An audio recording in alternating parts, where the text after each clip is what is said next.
thank you for tuning into this episode. In this episode I was thinking of photographing some frogs, because we're getting to that time of the year where the frogs are like mating in these small ponds around. And me and a friend of mine, we drove up to this valley here outside Bergen, because it's known to have some frogs here, or actually a lot of frogs. But unluckily I think we missed the whole thing with a week or so, because when we got here the ponds were kind of dried out most of the places. It's been a little bit of dry season the last weeks, and the ponds that are still here has already a lot of eggs in it. So the mating is done. I can't see any frogs, but most of the ponds, as you can see here, we have a pond here. This one is known to have a lot of frogs in it normally, but right now it has a lot of the frog eggs instead. So that's a little bit unfortunate. So I think we missed the whole thing with a week or 2 weeks. So now I have to wait till next year to experience this kind of event. But yeah, next year I'll definitely try to come here a couple of weeks earlier. I know this location now and it's not that hard to get here. So next year I'm definitely gonna be more ready and prepared. Yeah, first time I'm looking for frogs here in the west coast in Bergen, so I don't know any locations, but luckily my friend knew this place from last year, and last year around almost the same time last year, I think it was 19th of April he said, now it's 22 of April, he saw frogs in the pond. So I think we were maybe just 1 week off. But yeah, that's how it is. I brought along the macro lens from OM System, the 90mm, in hopes of doing some macro of the frogs. But I also brought along the tele lens if this one is too short, because I'm a little bit afraid of this one is not cut out for the frogs, because the frogs can be a little bit skittish, they go under the water if I get too close. And this one is a little bit short on the focal length. But let's see next year. Next year I'm also going to bring both, so let's see how it goes. But yeah, now I am a little bit unsure what to do. There is a little bit of blooming in this area, so I might do some pictures of flowers. But what I think I'll also do, just to give this episode a little bit more juice, is to share video and pictures of a bird I got yesterday. So I went out yesterday too to look for this western capercaillie, I think it's called in English. It's tiur, the male tiur in Norwegian. Or it's called tiur in Norwegian, but it's the male. And I got some nice pictures and videos of that one. From a distance, of course. I was not close to it. I did not get attacked by it. I had a 600mm on, so I was quite safe from the bird. And I did not provoke it either, just so you know. But yeah, I think I'll share that in the end of the episode, so at least I get some kind of content here. And also maybe some pictures of flowers as well. So yeah, I hope you stay tuned and enjoy this episode.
So when I do macro like this on the flower, I need to make sure that there's no wind. There comes a couple of breezes every now and then. And I'm doing the focus stacking now in the camera, and the wind might actually ruin for the focus stacking. So when you do pictures of flowers like this, you kind of just have to be patient, and the moment the flower doesn't move, you press the shutter button. So I've done now one with regular magnification, and I also want to do one with a super magnification as well, because I want to try to get a little bit closer to this center of the flower, this blooming center of the flower as well with the super macros. I think that can be a little bit cool. Get really close to it and see how it looks like close up.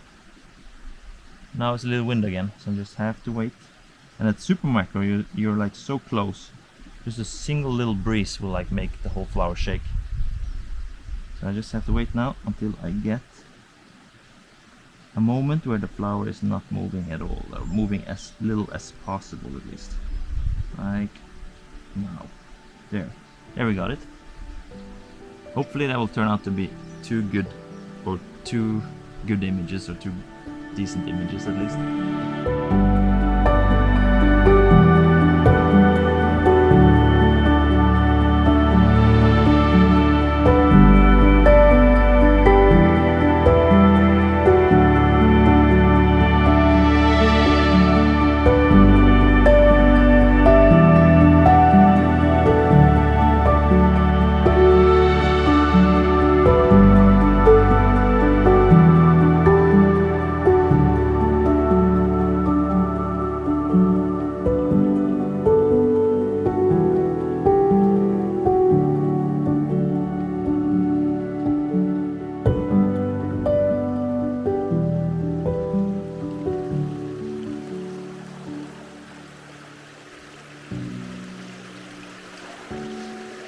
Really beautiful river, clear waters.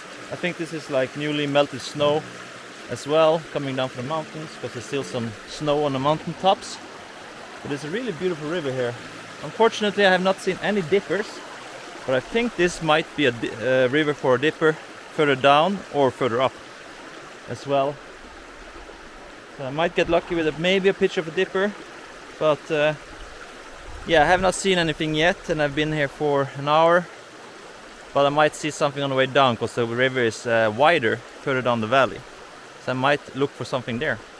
But yeah, this is a really beautiful valley. Reminds me a little bit of Simadalen, which is one of my favorite valleys here on the west coast. But I think we're a little bit early. The blooming has just started in some places. You can see there is some flowers here, if you can see it. And I can see on the other side of the river, I see some of the birch trees are starting to bloom. So that's a good sign. And so maybe in a couple of weeks there will be a lot of tiny birds here. I can hear some already. I'm a distance up in the valley sides here. But I think in a couple of weeks, or maybe 1 week, there's going to be so much more bird life here when the blooming is on its fullest. But yeah, I might also share some pictures from my friend if he finds something nice he wants to share, so I can hopefully fill the episode with a little bit more pictures for you guys. But yeah, I'll keep on looking for subjects and compositions to take pictures of.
bye.